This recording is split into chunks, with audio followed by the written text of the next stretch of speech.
যিহেতু আজি গণেশ চতুৰ্থী আছিলে আৰু ৰাতিপুৱাৰ পৰা ভাবি আছিলো যে মন্দিৰ যাম বুলি, কিন্তু যোৱা নহ'ল অফিচত কাম থকাৰ কাৰণে।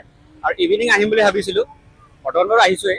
আৰু যিটো বৰষুণ দিছে না, বাপৰে বাপ। মইতো ঘৰৰ পৰা সেইখিনিৰ পৰা আহিলোৱে, চাৰ্ভেলৈকে মানে আহিলো, তাৰপিছত যিটো বানপানী পালো ইয়াতে, স্কুটিখন ধুনীয়াকে তাতে পাৰ্ক কৰিলো, হোটেল ৰয়েল ডিকাছা সেইখিনিত নেকি, তাতে ধুনীয়াকৈ পাৰ্ক কৰি স্কুটিখন থৈ দিছোঁ এতিয়া ধুনীয়াকৈ ইয়াতে গলিত, কাৰণ পানী বহুত বেছি, যাব নোৱাৰোঁ, এইখিনি খোজকাঢ়িয়ে যাওঁ। আৰু স্কুটিখন থৈছোঁ মই একদম এয়া দেখিছেনে, হোটেল ৰয়েল ডিকাছা তাৰ এই গলিটোতে থৈছোঁ, কাৰণ আগত পানী বহুত আছে।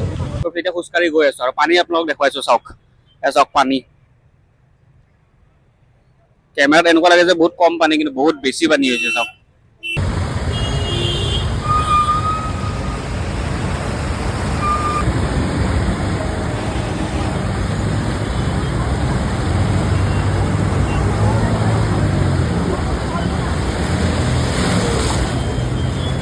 যিহেতু ওলাই আহিছোঁ মন্দিৰ যাম বুলি হ'লে, স্কুটিখন তাত থৈ পেলাই এতিয়া খোজকাঢ়ি পেলাই গৈ আছোঁ, মন্দিৰ দৰ্শন কৰি আহোঁ, যিহেতু যাম বুলি ভাবিছোঁ, সেইকাৰণে গৈ পেলাই পূজা ভাগ